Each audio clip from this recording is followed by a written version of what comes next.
partir de agora, nós temos 5 minutos. Eu vou começar a ler o mini currículo.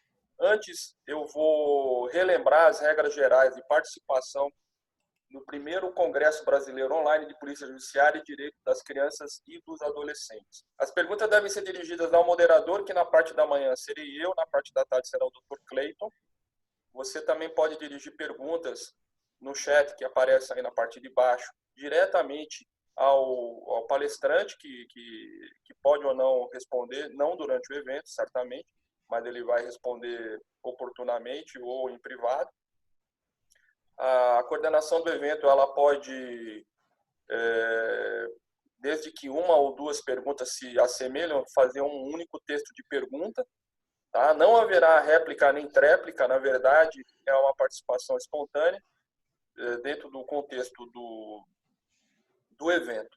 Então, dito isso, eu considero aberto o primeiro Congresso Brasileiro Online de Polícia Judiciária e Direito das Crianças e Adolescentes. Eu vou chamar... Bom, gente, deixa eu falar para vocês o currículo, que é um currículo enorme. Dr. Emerson é um dos maiores especialistas em crime cibernético, em combate ao crime cibernético. Já nos cruzamos em vários congressos, ele como palestrante, eu como aluno, né? É uma honra tê-lo aqui. O Dr. Emerson Wendt vai compartilhar essa palestra com o Dr. Cristiano Castro Reschke. Não sei se eu falei certo. Bom, Dr. Emerson Wendt é pós-graduado em Direito pela Universidade de URI, mestre e doutorando em Direito pela Universidade La Salle, Canoas, Rio Grande do Sul, delegado de Polícia Civil do Rio Grande do Sul, lotado no Conselho Superior de Polícia. Ele é ex-chefe da Polícia Civil do Rio Grande do Sul e presidente do Conselho Superior de Polícia de 2016 a 2018. Foi diretor do Departamento Estadual de Investigação de Narcóticos, diretor do Gabinete de Inteligência e Assuntos Estratégicos, foi presidente regional do Conselho Nacional de Chefes de Polícia Civil em 2018, diretor do Departamento de Inteligência e Segurança Pública do Secretaria de Segurança Pública do Rio Grande do Sul, é professor da Academia de Polícia Civil, docente do curso de pós-graduação em Gestão e Investigação Criminal da Polícia Civil do Rio Grande do Sul, é professor de cursos de pós-graduação e extensão e é membro da Associação Internacional de Investigação de Crimes de Alta Tecnologia e autor do livro Inteligência Cibernética, além de vários outros livros em coautoria. O currículo é grande. O doutor Cristiano, delegado de Polícia Civil do Estado do Rio Grande do Sul, formado em Direito pela Universidade Federal de Santa Maria, especialista em Direito Processual pela Universidade do Sul de Santa Catarina, Unisul, foi diretor do Departamento de Inteligência de Segurança Pública e Secretaria da Segurança Pública do Estado do Rio Grande do Sul. Na Polícia Civil, dentre outras atividades, foi diretor do Gabinete de Inteligência e Assuntos Estratégicos. Foi coordenador da Força Tarefa do Combate às Facções Criminosas Organizadas. Foi diretor da Divisão de Homicídios do Departamento Estadual de Homicídios e Proteção à Pessoa. Foi representante da Polícia Civil Gaúcha na Estratégia Nacional de Combate à Corrupção e Lavagem de Dinheiro, ENCLA. Com vocês, os doutores Emerson e doutor Cristiano. Por favor, a palavra é com vocês durante 30 minutos. Boa tarde, agradeço a apresentação. Cleiton, prazer novamente te reencontrar. E também agradeço o doutor Cristiano aí por fazer parceria neste momento. E a gente pretende utilizar esses 30 minutos justamente para revisitar um tema que é atualmente muito importante. Eu vou me permitir aqui compartilhar.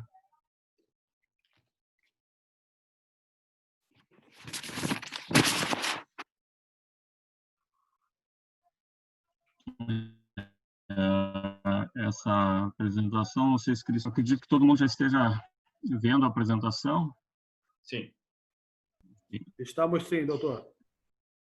Ok, então o objetivo aqui é abordar a provocação do Dr. Cleito, foi de abordagem do contexto de infiltração policial cibernética. Uma das possibilidades, né, procedimentais em relação à investigação de delitos no Brasil, e diga-se de passagem, não somente dos delitos da área cibernética, pelo contrário, de uma amplitude bem maior, como a gente vai ver.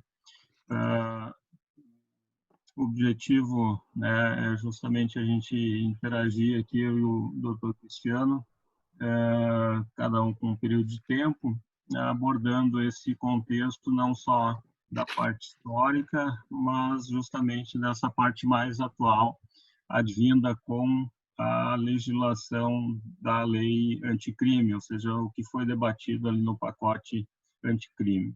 Deixo aqui uma referência de como está a nossa apresentação, depois eu passo essa versão final para o Cleiton para disponibilizar. O professor Cleito já falou, nós temos aí a experiência na atividade como delegado de polícia, como investigadores. Tanto eu quanto o Cristiano atuamos na área de inteligência e investigação criminal, não só teoria, mas principalmente a prática. E também temos experiência na área de gestão policial. Eu costumo dizer que, e tenho usado muito isso agora na fase de doutorado, de fazer uma análise relativamente à linha do tempo, né, para compreender algo no Brasil, especialmente quando tem uma normatização, é interessante compreender a linha do tempo em relação a determinado assunto. E já no texto que foi publicado num livro organizado pelo professor Cleiton, o livro, se não me engano, Pedofilia, eu faço essa análise aí dos precedentes normativos brasileiros no que dizem respeito à questão da infiltração. Então, a gente parte lá desde 95, quando tem a primeira previsão, né, do Instituto da Infiltração Policial, e aqui eu não estou referindo internet. 95, aliás, foi o período em que a internet começou a se tornar comercial no Brasil, em que teve a regulamentação do Comitê Gestor da internet no Brasil. Depois disso, nós tivemos aí, especialmente em 2004 e 2006, incursões, né, através de decretos, de convenções relativamente a investigações do crime organizado, a investigações em relação à corrupção, onde havia previsão, onde há previsão, naturalmente, da previsão da figura, vamos dizer assim, do Instituto da Infiltração. Da mesma forma, depois disso, em 2006, ainda na lei antidrogas, nós temos também a referência ao procedimento, né, da infiltração. A lei 9.034 em 95, assim como a lei de 2006 relativamente ao tráfico de drogas, previa naturalmente o instituto, mas não dizia quais os parâmetros de procedimento, ou seja, como é que se daria início, meio e fim. Então, havia um vácuo normativo, um gap normativo muito grande, que foi suprido em uma primeira oportunidade em 2013 com a Lei do Crime Organizado, especialmente aí nos artigos 10 a 14, onde se discriminou especificamente como se poderia fazer e qual a amplitude do Instituto da Infiltração. Já a infiltração policial na internet, ela começou a ter uma discussão legislativa no Brasil, ou seja, começou a ser discutida politicamente no Senado através do PLS número 100. Logo na sequência, em 2011, ele foi aprovado, esse PLS, e mandado para a Câmara dos Deputados, onde ficou aí por praticamente 6 anos, o PL 1404. Teve uma versão de substituição em relação ao inicial, mas acabou gerando, né, sua aprovação em 2017 e a consequente sanção através da Lei 13.441. Teve um período, vamos dizer assim, razoável de discussão. Não estou criticando a demora, pelo contrário, às vezes a demora ela é importante para trazer um instituto que tenha efetividade. A gente no Brasil tem problema de justamente estabelecer documentos normativos que tenham efetividade, e acredito que quanto mais demorado para sair um texto normativo, maior é a consequência da efetividade. A gente poderia fazer uma correlação, por exemplo, com a lei Carolina Dickmann, ali, que prevê a questão dos crimes cibernéticos, que praticamente contém uma inefetividade da sua previsão. A lei em questão, em 2017, ela acrescentou 5 artigos ao ECA e formatou essas principais regras para a infiltração policial de agentes, né? Veja bem, existem também nomenclaturas diferentes até então, né? E se estabeleceu a partir deste momento, em 2017, especificamente a figura da infiltração policial de agentes policiais, leia-se, para investigação de crimes contra a liberdade e dignidade sexual de crianças e adolescentes. As pessoas falam, né, naturalmente, da infiltração de policiais na internet para investigação de pedofilia. Eu só lembro que pedofilia não é um conceito normativo. Tá? Um conceito normativo previsto no ECA é justamente os crimes que atentam contra a liberdade e dignidade sexual de crianças e adolescentes, e aí a gente tem, em relação, por exemplo, à dignidade, um conceito até bastante amplo.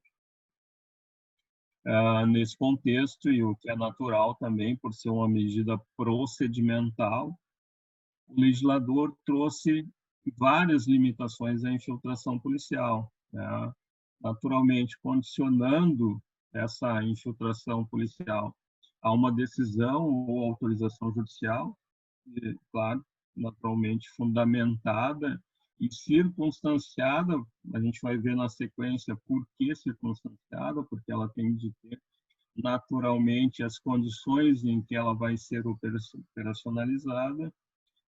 Então, essa decisão ela tem de conter todos os limites, não só de direito, mas principalmente de fato, em que o agente policial infiltrado deve atuar. Bom, quais são as hipóteses de infiltração policial previstas, então, no Estatuto da Criança e Adolescente a partir de 2017? Os casos, é importante se diga, os casos de crimes que são investigados e em que pode ocorrer esse instituto, eles são uma situação de números clausos.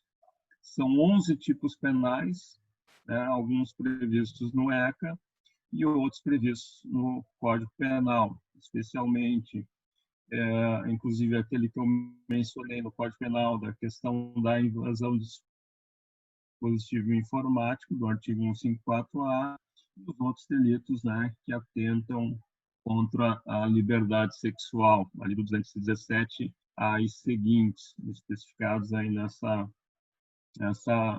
nesse slide que eu apresento. Também, e é natural isso, né, já por ser uma modificação no Estatuto da Criança e Adolescente, é que se tem uma correlação especialmente com os tipos penais ali previstos. E aí eu digo especialmente o artigo 241A e seguintes, né, que foram inseridos em 2008 na legislação do ECA, especialmente esses processos, né, de violação da imagem de crianças, da privacidade de crianças e adolescentes. Nem sentir o cheiro, nem rir. especialmente em relação à questão da sua intimidade. Eu acho que tem alguém com um microfone aberto aí, professor. Bom, as hipóteses de infiltração policial previstas no ECA, eu acho que é importante mencionar que dessas hipóteses que a gente refere como números clausos, também é possível, não é só a parte do caput, né, que permite essa autorização, mas também os incisos e parágrafos dos respectivos artigos, e a gente refere especialmente a questão, por exemplo, do parágrafo 2º do artigo 218b do Código Penal, quando uma prática de conjunção carnal, qualquer outro ato libidinoso com alguém menor de 18 anos e maior de 14. Ou seja, não é só criança e o adolescente até 14 anos. Nós temos aí uma amplitude, especialmente quando há, e aí diga-se de passagem lá no ECA, em relação à questão do aliciamento de crianças, mas também nós temos aí a possibilidade da utilização de infiltração quando há atração também, não necessariamente a prática, né, daquilo que se chama socialmente de pedofilia, mas também a atração à prostituição ou qualquer outra forma de exploração sexual. Então, é muito mais amplo, né? Por isso que a gente deve cuidar quando utilizar esse tipo de conceito de que a infiltração policial na internet prevista no ECA seria especificamente para a investigação dos casos de pedofilia, quando, na verdade, o é mais amplo. Né? Faço essa observação em razão até, né, de pensar-se limitadamente em razão do conceito pedofilia. Faço aqui 3 observações em relação a esse contexto, né? É interessante tanto essa parte da infiltração aqui quanto a seguinte, depois o Dr. Cristiano menciona isso, que a infiltração, em regra, ela é uma ferramenta subsidiária. E, por isso, né, ela vai ser analisada não só pelo Ministério Público, também é um dos possíveis legitimados a propor a medida, né, assim como o delegado de polícia, mas o judiciário vai ter de se ater na questão da fundamentação em relação a não existir outra medida procedimental de apuração do fato criminal. Né? Então, por isso que é interessante que essa medida ela seja solicitada ou representada, de acordo com o que vocês querem, a nomenclatura querem utilizar, seja requerimento do Ministério Público ou representação do delegado, ela tem de demonstrar justamente a sua necessidade. Mais do que isso, ela tem de representar o alcance que a tarefa dos agentes policiais infiltrados vai atingir. Qual o alcance? Qual é a medida? Né? Qual os softwares que vão ser utilizados? Se houver a possibilidade, em que momento? Tem de trazer essa representação de dados básicos, né? E aí é um fato interessante da legislação, de não exigir, naturalmente, no início, necessariamente o nome completo dos investigados, mas pode ser o apelido, e quando falo apelido, vamos transformar isso como uma nomenclatura de internet, é o nickname, né? Ou seja, aquele nickname que é utilizado lá no fórum da Deep Web em relação a isso. E também se pode trazer, nesse primeiro momento, por isso que a lei fala quando possível, os dados de conexão, os dados cadastrais. Por que isso? Porque se a gente for verificar, algumas ferramentas, inclusive na Deep Web, elas podem trazer a informação básica de dados de conexão, ou seja, de onde aquele alvo, né, está interagindo, trocando arquivos, por exemplo. Isso me permite solicitar seus dados cadastrais para fim de identificá-lo. Então, eu teria a possibilidade de buscar esse parâmetro previamente, mas ele não é um requisito essencial para o definimento dessa medida, né? A outra questão que trago especificamente em relação a essa primeira normativa é que tem um prazo, vamos dizer assim, bastante longo em que ela pode ser utilizada. Inicia com prazo de 90 dias, depois o Cristiano vai justamente falar a diferença dessa normativa para a outra que vem em 2019, mas ela pode se estender até 720 dias, ou seja, nós temos aí quase 2 anos de infiltração policial na internet para fins de investigação dos casos, né, de violação à liberdade e à dignidade sexual de crianças e adolescentes. E, naturalmente, como já acontece com as interceptações telefônicas, a questão da renovação exige que seja demonstrada a sua necessidade. E aí fica a critério da autoridade judicial compreender isso, né? E para finalizar essa primeira parte, naturalmente, fazer uma observação quanto à reserva procedimental e de cautela, né? Por que essa reserva procedimental e de cautela? Por vários fatores, mas principalmente porque esse assunto ele tem de ficar restrito a determinadas pessoas que se envolvem nessa persecução criminal. E falo do juiz, promotor, delegado de polícia e os agentes autorizados a fazer essa infiltração essa infiltração no âmbito da internet. Até em que momento? Até a conclusão da operação.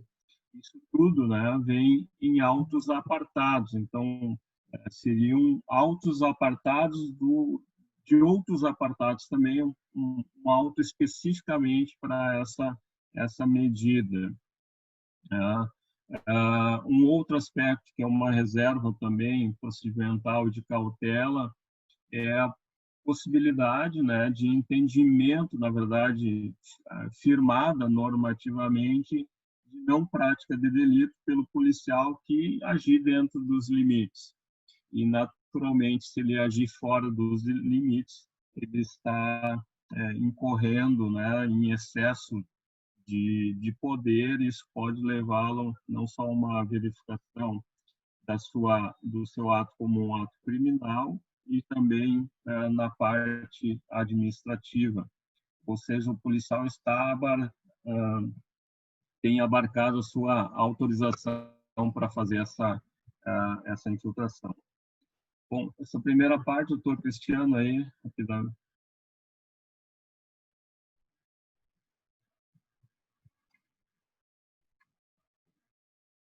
Tem que liberar seu áudio, Cristiano.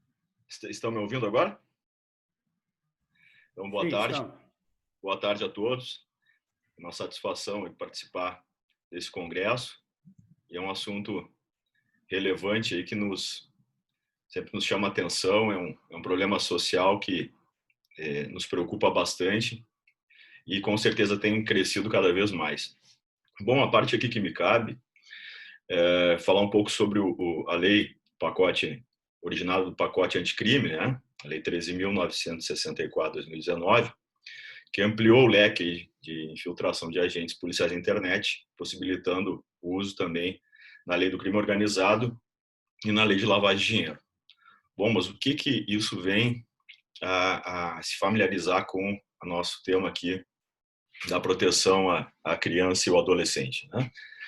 Não há como falar de proteção, falar de crime contra a criança e o adolescente, sobretudo que envolve pedófilos e outros crimes conexos, na maior amplitude, já foi comentado pelo Dr. Emerson, sem falar da rede criminosa que atua nesse contexto. Então, o crime, antes de mais nada, traz dentre seus interesses a questão do lucro, sempre presente. São raros os crimes que não vão envolver o lucro, o dinheiro, como um pano de fundo. Então, com essa figura do explorador, daquela figura do pedófilo, dentre outros indivíduos que praticam esse crime, seja como cliente, fornecedor, etc., deixando de lado a questão dos seus aspectos psíquicos, degradantes como ser humano, e esse aspecto desses indivíduos que atuam como clientes abriu interesse para muitos indivíduos explorarem isso.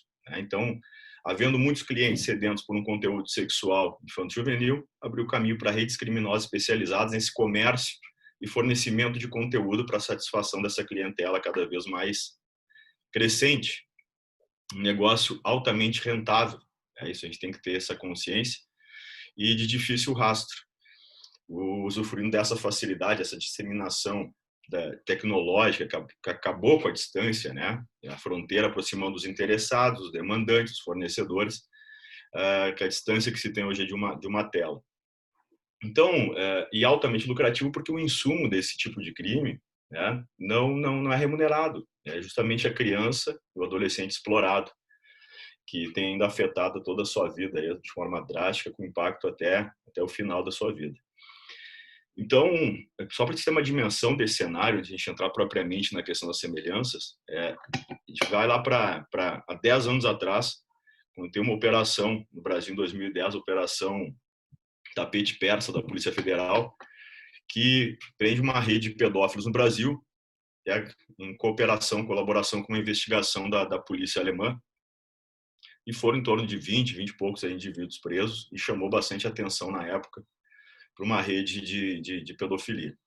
Com esse incremento aí da internet, e começou a chamar bastante atenção, e com a inovação legislativa já presente no ECA, permitindo essa infiltração, foram possíveis operações mais estruturadas de investigação, como, por exemplo, a Operação Luz na Infância, que começou a trazer assim uma forma mais reveladora do que é esse esquema criminoso mundial, né?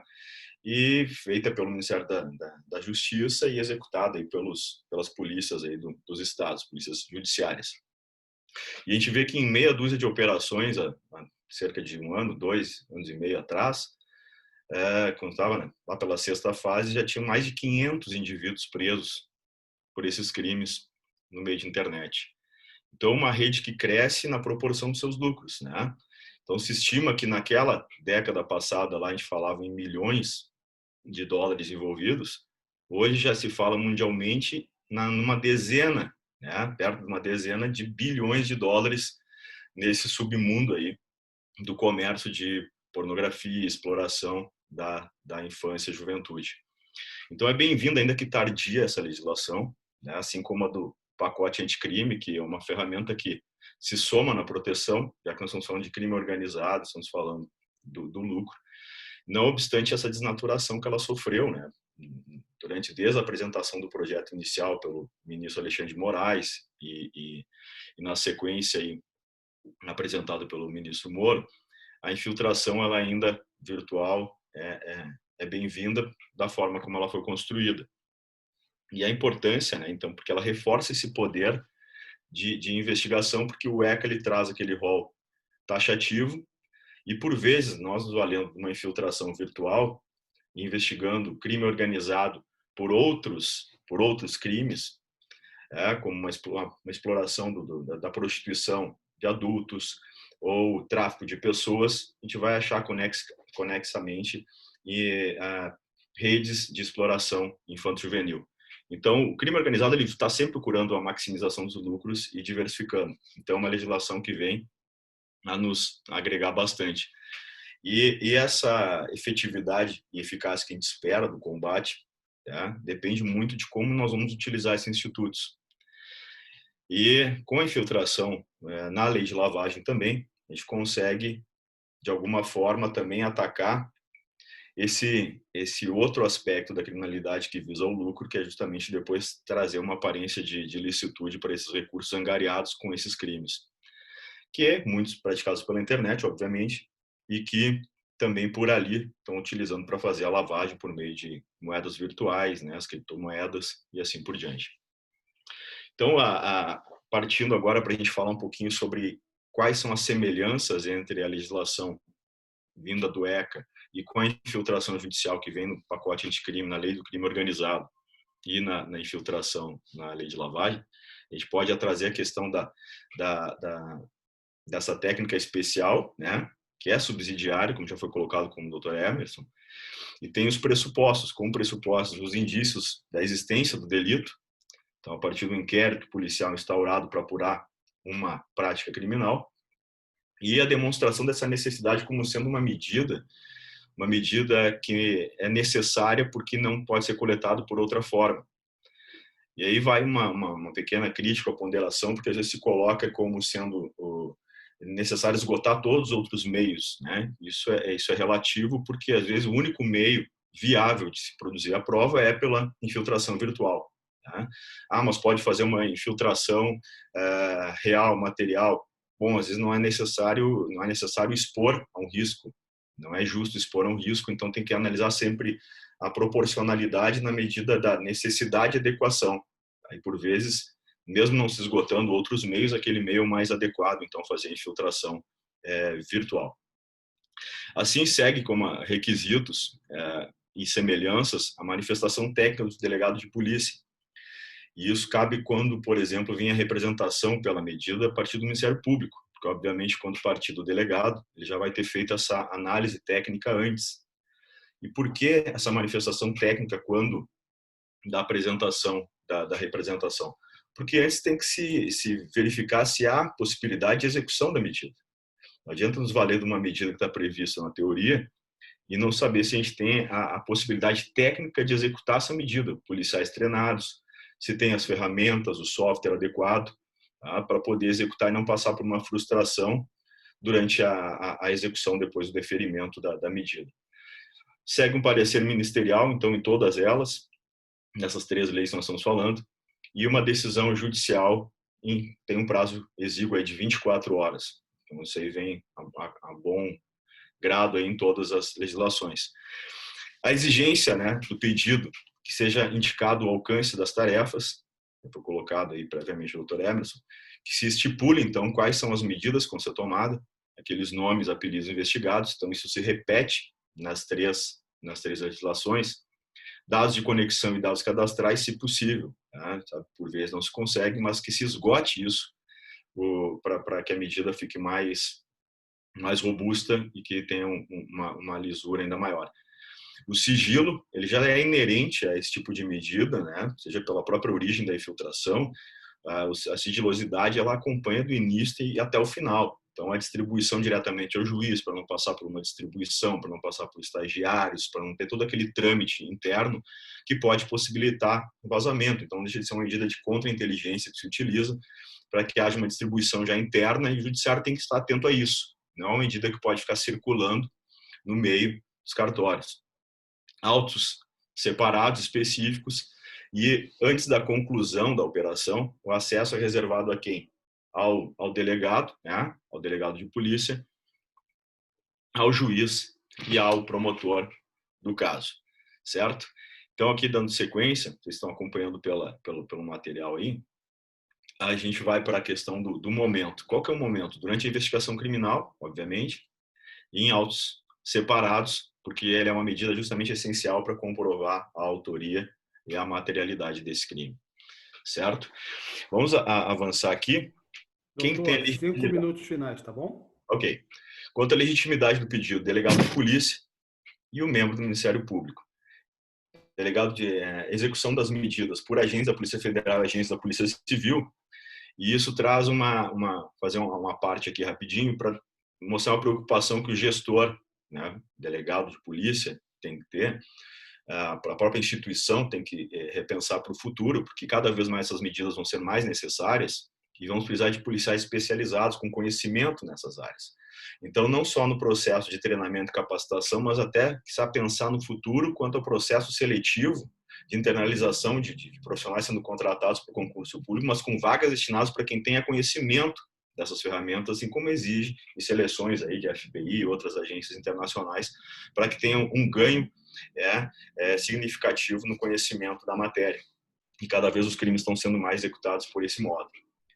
Quanto ao modo de execução da medida, atuação passiva, em destaque para a súmula 145 da STF, que fala sobre a questão da atuação não se tornar proativa, né? Não podemos provocar o crime, aquele flagrante preparado, induzir, instigar aquele indivíduo que está no meio, né? Obviamente, podemos tomar algumas atitudes por ganho da confiança, com ação de história, cobertura, mas que isso sirva simplesmente como um meio para se atingir um fim, né? E não para provocar o crime, assim, justamente assim, interpretando como uma forma de flagrante preparado.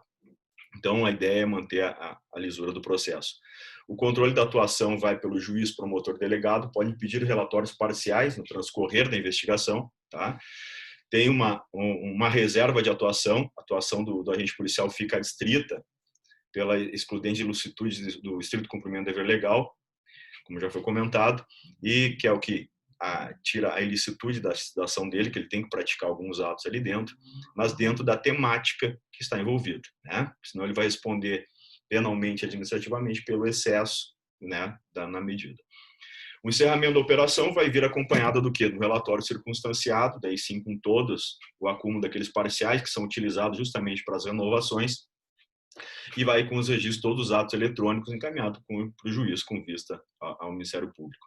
Quanto às diferenças, a gente destaca aqui que o ECA traz um rol taxativo, né, enquanto a lei do crime organizado traz a previsão para os crimes nela previstos e crimes conexos à organização criminosa, né, que vai trazer o tráfico de drogas, uma interpretação mais ampliada, e os crimes de lavagem de dinheiro. E quanto ao prazo, que é o outro diferencial, quanto ao prazo inicial, inicialmente no ECA é previsto uma infiltração para 90 dias, prorrogável por iguais períodos até um máximo de 720, enquanto na lei do crime organizado, a lavagem, 6 meses prorrogáveis por um máximo de 720. E aí tem aquela classificação, né, da infiltração light cover ou deep cover. Então aqui se vê que se consegue uma infiltração mais profunda por um tempo mais alongado, e isso é muito importante para o tipo de trabalho que vai ser executado, para ampliar ao máximo o rol aí de indiciados e compreensão dessa sistemática do crime.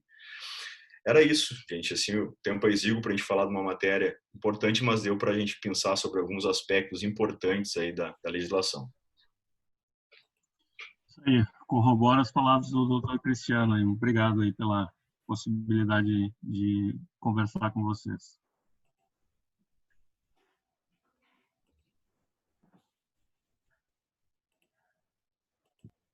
Bom, nós aqui agradecemos ao Dr. Emerson, ao Dr. Cristiano, de muita valia, né, esse trabalho e esses esclarecimentos. E eu estava aqui bem concentrado, porque desde 2009 eu comecei a trabalhar no combate ao crime cibernético, e ainda nem tinha a lei Carolina Dickmann, era uma coisa que a lei nem é o nome dela, isso daí é bem anterior, né? O projeto de lei é muito anterior ao que aconteceu, mas ficou batizado com relação a isso. Nós temos aqui 2 perguntas, e eu acho que uma foi feita bem antes desse último slide seu, doutor Cristiano, que era sobre as diferenças, né, entre a infiltração do ECA e a infiltração no mundo real. A principal é bem gritante a questão do tempo, mas qual outras o senhor poderia destacar para ficar gravado na mente do pessoal que está nos assistindo? A infiltração real, ela traz alguns aspectos, a material, ela traz alguns aspectos que envolvem um preparo diferenciado, né? Isso aí parte muito da questão, a diferença basicamente e principal é a questão quanto ao meio de execução. Infiltrar alguém num crime organizado, fazer com que ele compreenda como que funciona a dinâmica daquele crime, suas gírias, o seu linguajar, uma história cobertura que se mantenha durante o tempo, né, sob uma pressão psicológica extremamente elevada, e sem falar depois nas questões que envolvem o pós, infiltração, né? Quando tem a questão dos testemunhos, do arrolamento desses indivíduos, de colocar ele num sistema de proteção, acaba que se na própria legislação, de certa forma, desestimula. É só a gente lembrar ali da questão do Kiki Camarena lá, do Diácono infiltrou nas máfias mexicanas, né? Que a gente vê no Narcos, México, na Netflix, aí para trazer um pouco de cultura televisiva, mas a dificuldade que tem, porque tu tá sempre sujeito à traição, sujeito aos batismos, sujeito às provas de fogo, enquanto uma infiltração virtual, ela te traz para um ambiente mais controlado. Tanto que a infiltração real, ela exige o quê? Ela exige direitos do agente, ele tem alguns direitos arrolados que ele pode desistir a qualquer momento daquela infiltração.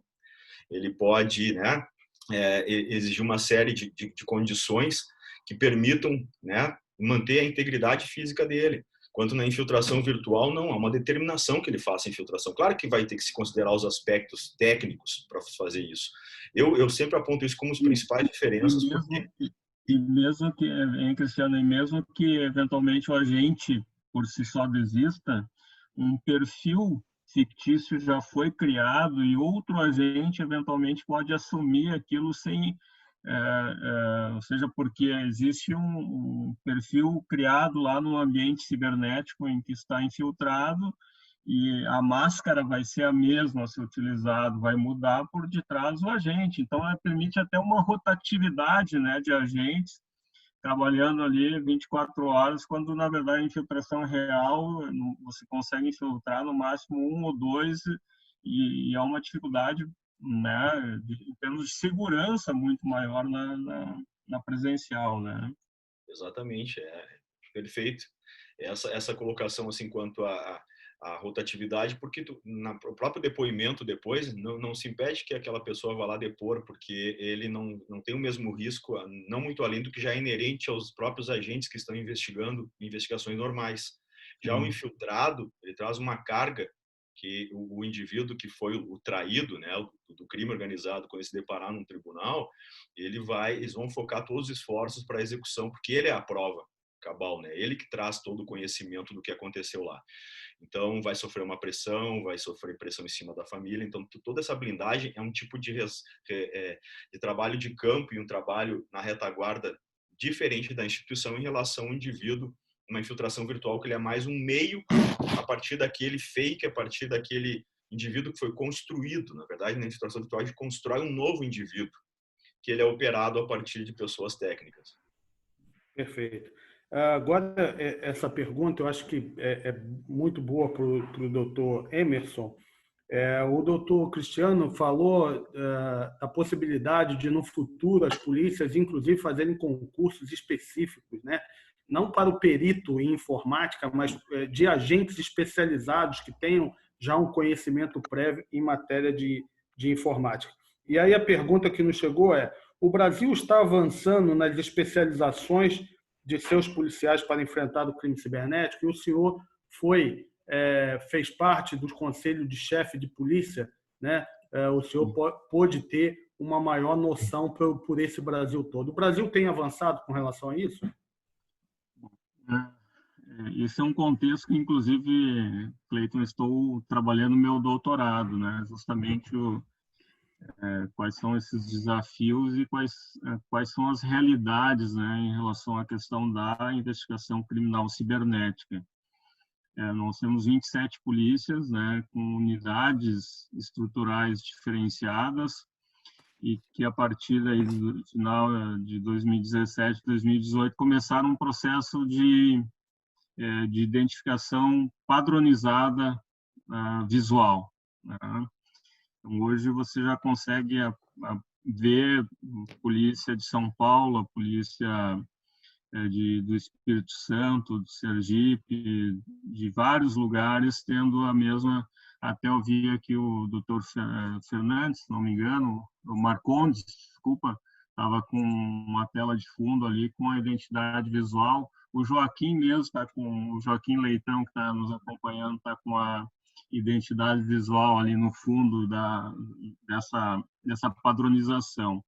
Aquele momento se entendeu isso como um processo, um start inicial para começar isso, E tem a questão das nomenclaturas, tem a questão dos órgãos estruturados que foram estipulados naquele momento, em 2018, para o combate à corrupção, que inclusive foram utilizados no ano passado pelo ministro Moro como um dos requisitos para a distribuição de recursos. Mas nessa parte cibernética ainda há uma carência de se estipular, vamos dizer, um caminho padronizado, uma uniformização nesse sentido, desde a nomenclatura das delegacias, né, até a questão propriamente do procedimento. O que há desde 2012, inclusive participei tanto da primeira quanto da segunda versão do curso, uma padronização no formato do curso, né, de inteligência cibernética, que foi oferecido pela Senasp, pela Secretaria Nacional de Segurança Pública, naquele período pré-Copa e depois também na sequência. Então, o curso de inteligência cibernética ele tem um formato uniformizado. Isso não exige, aqui deixo registrado a minha sugestão, né, atual, de que não necessariamente se possa ter uma delegacia. Por exemplo, Santa Catarina não tem uma delegacia.